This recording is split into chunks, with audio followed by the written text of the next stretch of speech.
Assalamualaikum warahmatullahi wabarakatuh. Sampurasun wargi sabar sadayana kumaha damang akang teteh anu nuju saum ayeuna mudah-mudahan lancar. Kali ini Neneng Burinyai Kang. Ini Neneng Burinyai ya bersinar lagi bersama tokoh yang sekarang lagi fenomenal banget.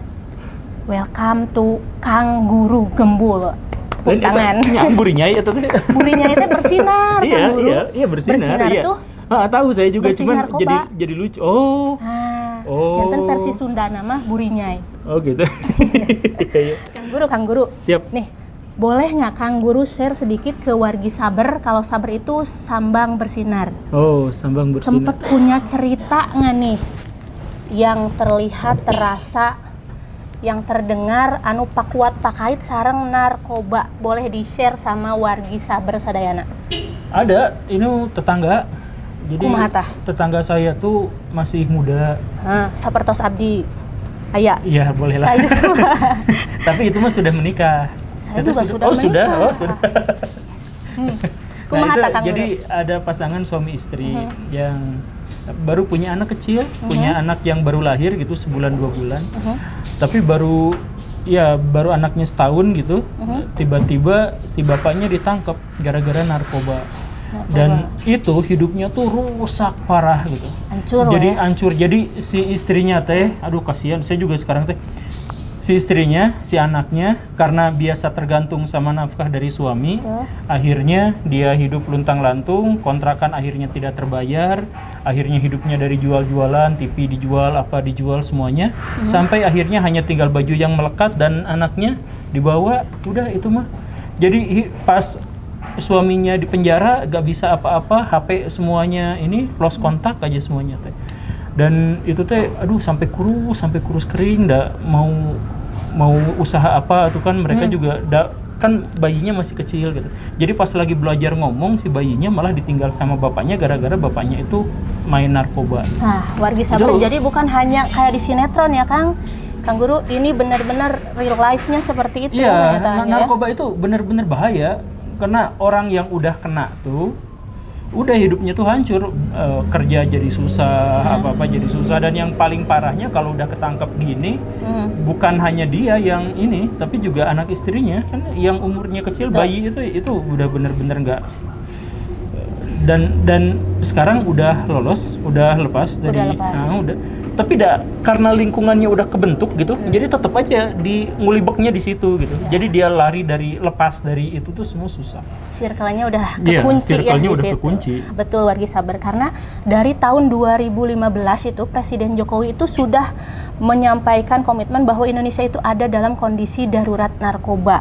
50 orang meninggal dalam 1 hari, 63 triliun bangsa Indonesia merugi dalam 1 tahun. Tanggapan Kang Guru nih seperti apa kita harus menyikapi kondisi kedaruratan narkotika? Kalau mau nanggapin kan sebenarnya gini teh, darurat itu narkoba itu munculnya karena 2 bagian besar atau 2 dimensi besar. Dimensi yang pertama itu adalah masalah individu-individunya di Indonesia, kemudian masalah yang kedua itu adalah sistem yang melingkupinya. Nah, masalah-masalah individu itu semestinya kita bikin semacam riset lah, tapi memang saya percaya udah ada riset itu. Jadi kenapa orang mudah untuk kena narkoba? Nah, kenapa orang mudah kena narkoba juga ada 2 penyebab.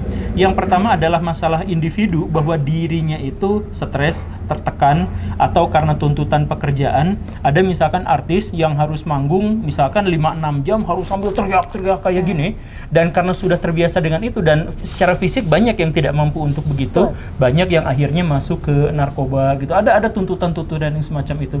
Ada juga yang diakibatkan karena stres, depresi, tertekan, gak tahu lagi kemana harus melangkah, kesepian dan sebagainya. Nah itu larinya ke narkoba. Makanya untuk tema yang ini, yang individu ini penting, jadilah orang yang sukses, atau kalaupun tidak jadi orang yang sukses, bertemanlah, bergaullah dengan orang-orang yang aman, orang-orang yang baik. Karena narkoba itu akan mudah sekali nyasar sama orang-orang yang merasa butuh sama narkoba itu. Merasa hidupnya tidak bahagia, bagaimana cara untuk bahagia walaupun sesaat. Ada yang kena narkoba. Itu. Terus ada juga masalah individual itu yang karena teman, karena circle tadi itu. Betul. Nah ini penting ya.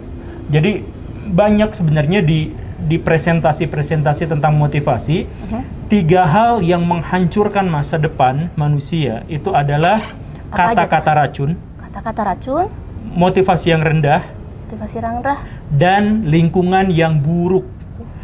Kalau punya satu aja dari 3 ini, masa depan hancur. Kata-kata yang beracun. Kata-kata beracun yang terus-terusan masuk. Yang negatif gitu ya. Dah kamu mau bodoh. Yang negatif yang negatif seperti itu kata-kata racun. Motivasi yang rendah. Motivasi yang rendah. Ada aku mah kewe. Aku mah ada apa gitu ya. Saya sebagai rakyat kecil. Nah, gitu. Dan yang ketiga itu adalah yang ini, lingkungan yang buruk. Nah, hanya 2% orang, menurut Pak Renat Kasali itu, hanya 2% orang yang bisa menciptakan motif untuk dirinya sendiri. Hanya Jadi 98% itu orang harus butuh bantuan dari pihak luar untuk bisa menyemangatinya, untuk terpengaruh tentangnya dan lain sebagainya. Itu 98%. Makanya influencer sedikit yang nonton ya, banyak kan gitu ya. Karena memang cuma 2% menurut Pak Renat di bukunya yang Drive itu. Nah, karena itu maka kalau Baraya merasa bahwa diri ini tidak termasuk orang yang bisa memotivasi diri, please jaga lingkungan, jangan sampai ada di lingkungan itu orang yang nggak benar. Jangan dulu berharap bahwa oh itu lingkungan saya mau masuk ke situ kemudian memperbaikinya. Jangan dulu berpikir seperti itu. Cari aman aja dulu lah. Apalagi narkoba kita nggak tahu peredarannya di mana gitu kan. Ya, please lah, kalau udah masuk narkoba itu kita udah ngeri ya. Susah. Makanya tagline-nya juga jangan pernah coba-coba, jangan mendekati gitu ya. Saya pernah ini ngobrol sama orang yang nyandu sama narkoba. Kumaha tah? Terus dia teh ngomong kayak gini. Tahru, keureut ceuli aing. Kalau ada orang yang sudah makan putau, dia bilang gitu, terus sembuh. Dia sampai bertaruh kupingnya sendiri, potong kuping saya, kalau ada orang yang kena putau, terus dia bisa total sembuh. Kata dia seperti itu. Yang menunjukkan tentang betapa susahnya kalau sudah terjebak pada narkoba itu. Makanya please, jangan macem-macem. Kalau misalkan kita mau coba-cobalah pada hal yang lebih positif gitu. Kalau narkoba mah itu, ya, saya juga nggak tahu kalau saya kena itu apakah saya bisa baikan, tapi saya main salah lah. tapi please lah, itu mah jangan pernah lah. Saya kenal beberapa orang yang berurusan dengan narkoba dan nggak ada yang endingnya itu baik. Nggak ada yang happy ending. Nggak ada yang happy ending. Kalaupun rehabilitasi itu sebetulnya hanya keterpulihannya yang diusahakan, yang diikhtiarkan untuk bisa kembali lagi seperti dulu memang. Ada yang pernah dari rehabilitasi. Bahkan saya ketemu sama pemilik pusat rehabilitasinya, saya kenal, itu ada nomornya. Nah, bahkan saya juga pernah collab sama beliau dalam rehabilitasi itu. Dia katakan bahwa pusat rehabilitasi itu tidak mungkin menjamin karena dia hanya memulihkan yang sekarang gitu. Yang sekarang nyandu terus sakau atau ya yang kayak gitulah gitu. Ya, itunya sembuh gitu. Tapi beres dari itu benar-benar sepenuhnya tergantung pada individunya, tergantung pada orangnya, dan banyak kasus, banyak kejadian orang yang masuk panti rehabilitasi gak lama balik lagi ke situ, gak lama masuk lagi ke penjara. Ya, makanya warga Sabar, makanya yang namanya rehabilitasi itu tidak boleh ada unsur paksaan. Kesembuhan atau keterpulihannya itu kembali pada dirinya sendiri ya Kang ya. Kang Guru, tadi saya sedikit menarik nih masalah 3 hal itu ya, motivasi yang rendah salah satunya. Menurut penelitian BNN pernah melakukan penelitian terbaru tahun 2021 bahwasannya angka prevalensi yang naik atau angka perkiraan pengguna narkotika dari yang 1,8% naik menjadi 1,95% itu didominasi oleh kaum perempuan. Apakah kaum perempuan itu lebih rentan stres atau lebih rentan baper atau seperti apa menurut Kang Guru? Secara psikologis, perempuan itu lebih rentan stres, tapi laki-laki lebih rentan depresi. Bedanya stres dengan depresi? Jadi gini urutannya gitu ya. Coba. Ini normal. Nah, kalau perempuan dari normal ke stres itu gampang. Misalkan PMS. Kalau PMS masuknya gimana? Itu nggak termasuk stres. Termasuk stres itu tekanan yang berlebih. Jadi misal si perempuan tuh sampai nangis sendiri gitu gara-gara misalkan lagi ngasuh bayi, tiba-tiba harus ditelepon ada kerjaan, dia kekejar deadline dan lain sebagainya. Nah, itu perempuan itu lebih rentan terhadap seperti itu, lebih stres. Tapi dari stres ke depresi itu susah. Depresi itu adalah stres yang lebih lama dan dalam intensitas yang jauh lebih tinggi. Itu depresi itu seperti itu. Jadi sampai memunculkan gejala-gejala yang lain secara fisik. Misalkan skizofrenia itu memunculkan gejala-gejala yang lain lah, bukan hanya itu ya, memunculkan gejala yang lain. Nah, dari perempuan itu dari normal ke stres dekat, tapi dari stres ke depresinya jauh. Nah, udah depresi bunuh diri. Nah, kalau misalkan laki-laki dari normal ke stresnya susah karena pengendalian dirinya lebih baik. Tapi dari stres ke depresi dekat. Makanya kebanyakan yang bunuh diri laki-laki. Karena kalau depresi ke situ tuh dekat. Nah, tapi susah stres. Susah stres langsung bisa kena depresi. Iya. Nah, kenapa kalau misalkan sekarang perempuan itu lebih banyak yang mengkonsumsi yang seperti itu? Sebenarnya bukan lebih banyak, cuma naiknya lebih tinggi gitu. Ya, sebenarnya yang laki-laki juga naik kan. Ya. Cuma naiknya tidak yang setinggi yang perempuan itu. Nah, kenapa seperti itu? Saya juga, nah dalam konteks ini tentu saja saya belum melakukan penelitian terkait dengan itu. Tetapi pikiran saya adalah karena perempuan-perempuan di zaman sekarang itu mendapatkan tekanan yang lebih besar daripada laki-laki, daripada perempuan di zaman sebelumnya. Jadi gini, semakin sebuah negara atau sebuah bangsa itu mengalami transisi modernisasi kalangan perempuan, maka semakin besar perempuan itu mendapatkan tekanan. Gitu. Jadi kalau misalkan zaman dulu misal ya, perempuan mah di rumah aja. Betul. Di dunia modern perempuan juga harus kerja, begitu kan? Nah, transisinya itu tuntutannya buat perempuan tuh makin besar tekanannya tuh, karena disuruh jadi ibu rumah tangga yang diam di rumah iya, disuruh kerja di luar rumah juga, kamu mah harus iya.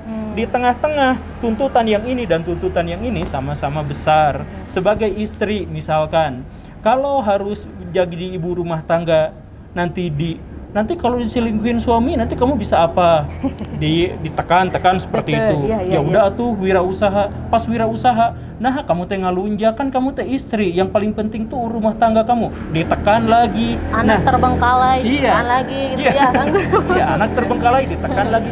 Jadi di dunia di mana bangsa seperti Indonesia sekarang, transisi perempuan dari perempuan tradisional menuju perempuan modern, itu pasti tingkat tekanan pada perempuan itu semakin tinggi. Dugaan saya mungkin kaitannya dengan itu. Nah, termasuk juga salah satu artikel yang sempat saya baca nih Kang ya.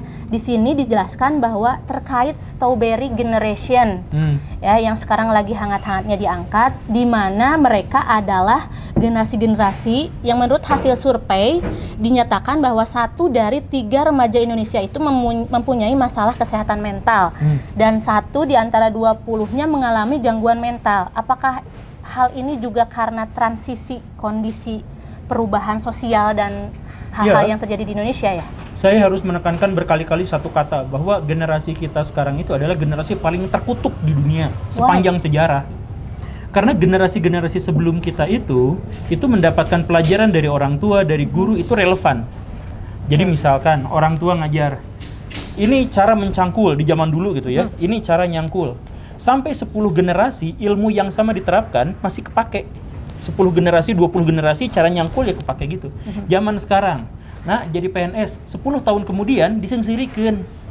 Jadi sekarang saya punya Facebook, 10 tahun dari sekarang disengsirikeun Facebook. Nah, ayeuna mah zaman TikTok. 10 tahun kemudian pas kita baru masuk TikTok diketawain lagi. Hey, sekarang zamannya AI. Dan jadi perubahannya itu terlalu radikal, terlalu dramatis. Jadi apa yang didorongkan oleh orang tua kita kepada kita, yang diajarkan kepada anak-anak kita nggak relevan. Saya guru, saya tuh guru. Waktu saya kuliah diajarkan cara bikin kurikulum begini. Pas lulus nggak kepake karena kurikulum berubah, tuntutan zaman berubah. Pas saya baru mau ikutan in-house training untuk bikin kurikulum yang baru, muncul kurikulum yang baru lagi, ini nggak kepake lagi. Di dunia pendidikan begitu, di dunia yang lain juga seperti itu. Jadi perubahannya terlalu cepat ya? Karena itulah tingkat stres anak-anak muda sekarang itu jauh lebih kuat. Di satu sisi mereka mendapatkan fasilitas yang lebih memadai yang membuat mereka manja, tapi di sisi lain tuntutannya itu adalah tuntutan yang tidak terlihat tapi kuat. Nah, inilah yang mereka tuh jadi hipu, jadi caleuy, letoy, gampang nangis, gampang healing, gampang stres di satu sisi, dan gampang masuk tuh yang namanya narkoba di situ. Jadi please jangan balik lagi ke situ ya. Terus nih saya punya anak kecil nih. Masuknya tahun? Generasi strawberry juga barangkali ya, 5 tahun, baru 5 tahun. Menyikapi kondisi perubahan zaman yang cepat, kondisi generasi muda sekarang yang seperti itu, yang rentan stres dan sebagainya, kita sebagai orang tua, Kang Guru nih, sebagai guru, saya juga orang tua. Tips-tipsnya seperti apa? Supaya orang tua di luar juga bisa mempersiapkan diri, anaknya nanti dibentengi, orang tuanya juga harus bersikap seperti apa, Kang Guru? Itu gimana caranya anak itu biar jauh dari narkoba gitu ya? Salah satu anak yang paling dekat dengan narkoba itu adalah anak yang ngaku bahwa dirinya generasi stroberi. Jadi sudah mencap duluan gitu ya? Jadi gini, motivasinya rendah berarti ya, yang tadi? Jadi salah satu ciri dari anak generasi stroberi itu adalah terlalu mudah mendiagnosis diri. Oke.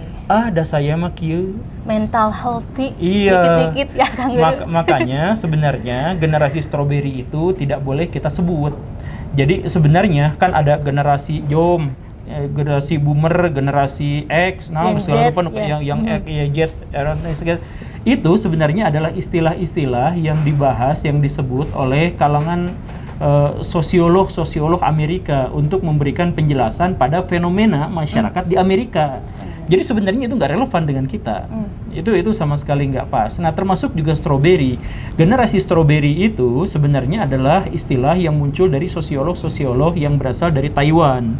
Yang Taiwan itu ngomong, kok zaman sekarang itu anak-anak kayak strawberry. Strawberry teh bening, lucu merah tapi gitu. Lembek, tapi lembek. Nah, kayak gitu. Itu kemudian kan dipromosikan dipopulerkan di Indonesia itu sama Pak Renald yang tadi itu sama Pak Renald Kasali. Tapi sebenarnya itu bukan merujuk pada generasi yang lahir tahun sekian sampai tahun sekian, bukan, tapi itu adalah generasi yang letoy tadi. Jadi anak ibu jangan sampai jadi generasi seperti itu. Tapi kalau misalkan sudah jadi seperti itu, yaitu balik lagi yang tadi, ini kalau masuk ke narkoba itu jauh lebih buruk, jauh lebih fatal. Mendingan generasi strawberry itu bisa kok dibuat jadi generasi kelapa gitu, teas gitu. Bisa dirubah jadi generasi manggis, bisa jadi generasi apapun bisa. Yang penting punya kemauan, punya tekad, lakukan itu. Dan yang penting kejar impian, jangan mudah menyerah. Kalau sudah menyerah, cari ada di lingkungan, berkumpulah dengan orang-orang yang baik. Ngiring ke tukang sate, kacanak bau haseup gitu ya, Kang Guru ya. Betul, istilahnya betul. juga seperti itu. Iya. Nah, kemudian kondisi di lapangan seperti ini, Kang Guru. Anak-anak muda sekarang tuh tahu ganja itu masuk golongan berapa, mereka tahu tuntutan hukumannya berapa, tapi mereka akhirnya menyalahgunakan obat-obatan yang ada. Nah, tanggapan Kang Guru seperti apa? Karena generasi muda sekarang tuh sudah melek hukum, tapi ya jadi ngakal gitu tuh. Iya, ada tahu itu hanya level terdasar paling bawah dari kesadaran. Tahu itu sama sekali tidak menjamin perubahan perilaku kita. Jadi tahu Jumatan wajib bagi laki-laki, ada aya nu Jumahan ge, walaupun dia tahu gitu kan. Jadi sebenarnya jadi sebenarnya tahu itu basic paling dasar dari sebuah kesadaran.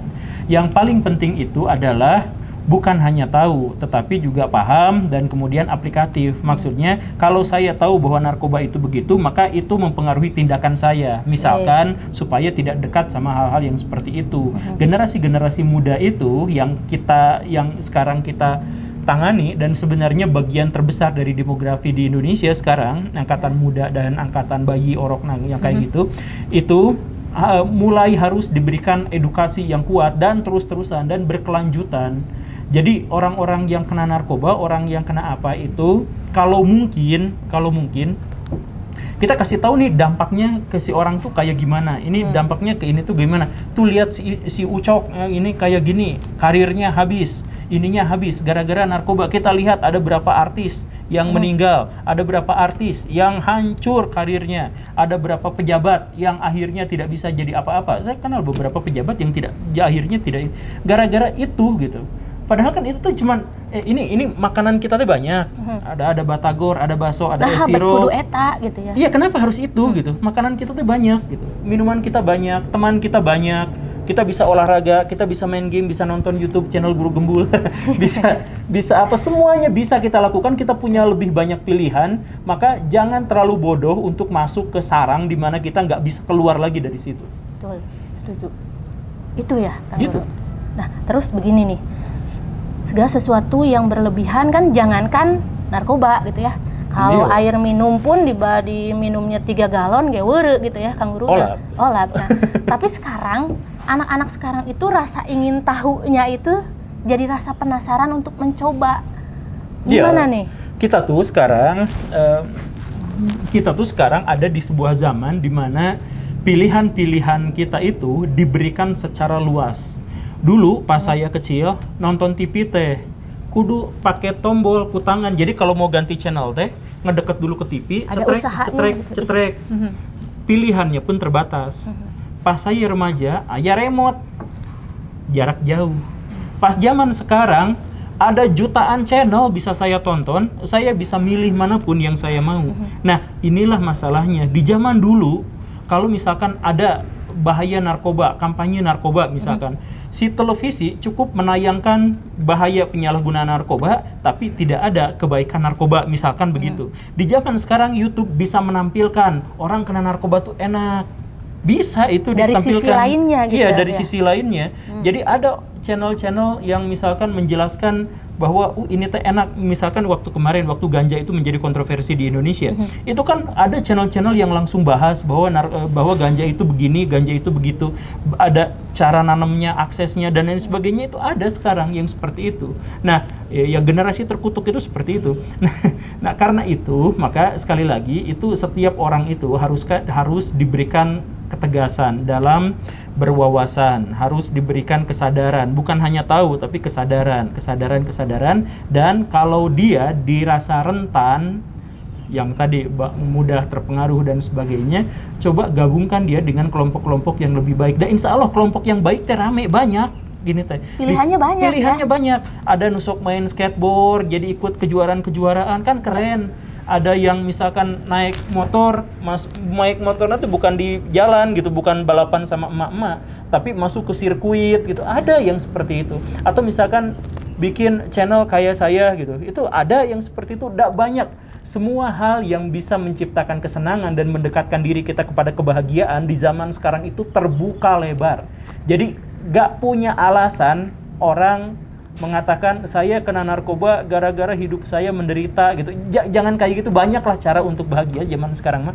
Cara untuk kaya dalam waktu sesaat juga banyak sekarang mah. Tuyul terdipakai ayeuna mah.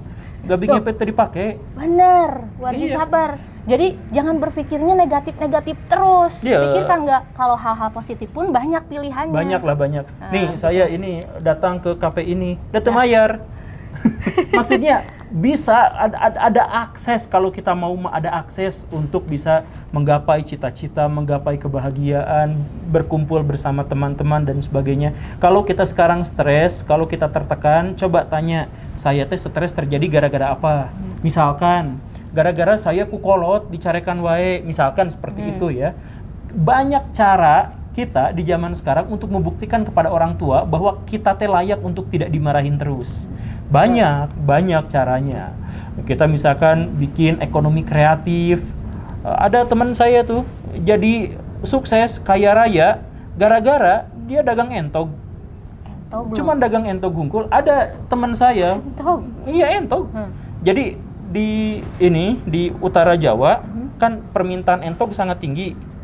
Tapi yang ternak entognya sedikit. Nah, di Jawa Selatan banyak yang ternak entog, tapi nu beuki daging entognya sedikit.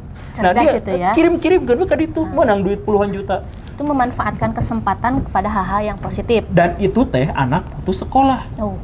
Piraku ya. Jadi sebenarnya di zaman sekarang, di zaman modern, tak aya HP, kita bisa jual online segala macam. Iya, sebetulnya banyak lah. Kemajuan teknologi dan sebagainya itu bisa dimanfaatkan dengan hal-hal yang positif, tidak melulu hal-hal negatif yang terus diangkat gitu ya. Iya, bisa. Terus begini, saya sering nih kalau penyuluhan nanya ke orang-orang, iya saha nu lagi viral siapa gitu, tim Mimiti Lesti Kejora lah segala rupa gitu, mereka tahu. Tapi begitu saya balikin lagi nih Kang Guru, ada yang bisa nyebutin nggak dalam 1 menit kelebihan masing-masing, kekurangan masing-masing, stuck? Nah, itu mungkin ya. Saya sebagai guru ngalamin itu persis kayak gitu. Gimana Kang Guru? Iya, jadi misal pertanyaan-pertanyaan yang terkait dengan individu pribadi siswa itu biasanya mentok di situ. Misalkan, cita-cita kamu apa? Mikir gila, gitu ya. Yaudah, visi kamu untuk membahagiakan orang tua kumaha? Bingung. Jadi pokoknya yang terkait dengan diri sendiri, mereka tuh bingung. Mereka tuh ini. Ya ini banyak masalah. karena sistem pendidikan kita yang salah, orang tua kita juga yang mendidik dengan cara yang salah. Itu banyak di Indonesia tuh yang seperti itu. Tapi kalau misalkan kita nyalah-nyalahin terus pihak lain, kita nggak bisa berubah tuh. Misalkan Indonesia sekarang butut, korupsinya banyak misalkan ya, sampah di mana-mana, polusi bertebaran di mana-mana, kesenjangan sosial tinggi. Misal ya, terus kita nyalahkan pemerintah, apa yang bisa berubah dari itu? Kan enggak. Tapi kalau misalkan kita tahu itu semuanya salah, kemudian kita memperbaiki diri dengan cara di sini banyak sampah. Lalu saya memperbaiki diri dengan cara apa? Sampah dipilah, yang organik saya kumpulkan dari setiap pasar, saya jadiin pupuk organik, saya jual. Berarti saya mengurangi sampah di luar dan saya dapat duit gede dari situ. Artinya masalah-masalah yang ada di luar itu bukan jadikan kita stres dan malah nyalahkan orang lain, tapi itu jadikan sebagai ladang bisnis agar kita jadi sukses dan memberikan kemanfaatan buat orang lain. Nah, terkait juga dengan masalah yang seperti ini. Masalah saya nggak tahu kenapa ya saya begini, saya nggak tahu kenapa saya begitu. Itu salahnya siapa? Salah pendidikan? Iya. Salah orang tua? Iya. Salah sistem? Iya. Salah siapa-siapa? Iya. Tapi yang paling pentingnya itu adalah kalau sadar bahwa diri termasuk ada dalam situ, maka jadikan setiap kesulitan-kesulitan yang ada, masalah-masalah yang ada itu sebagai bahan bakar untuk mencapai kesuksesan. Begitu. Jadi jangan banyak ngeluh, aku mah apa dan sebagainya. Motivasi diri tuh harus lebih tinggi ya, Kang Guru ya. Oke. Closing statement dari Kang Guru untuk wargi Saber, Sambang Bersinar Kabupaten Garut, biar generasi mudanya top markotop, bersih dari narkotika, hal-hal positif juga bisa maksimal. Closing statementnya seperti apa? Cara terbaik untuk menghindari narkoba: 1. Berbahagialah. 2. Carilah cara untuk berbahagia. 3. Kalau sudah berbahagia, ajak orang-orang di sekitar untuk berbahagia. Karena hanya orang-orang yang pengecut, penakut, dan putus asa sajalah yang biasanya rentan terhadap narkoba. Berbahagialah. Berbahagialah karena dengan bahagia kita bisa menebarkan kebahagiaan untuk orang lain. Siap, ya Kang? ya. Oke, hatur nuhun Kang Guru waktosna. Mudah-mudahan tiasa sumping ka Garut. Kayak orang jalan-jalan sama neneng burinyai. Saya tuh punya banyak teman di Tarogong itu tuh. Nah, gampil eta mah di Tarogong orang jajan burayot.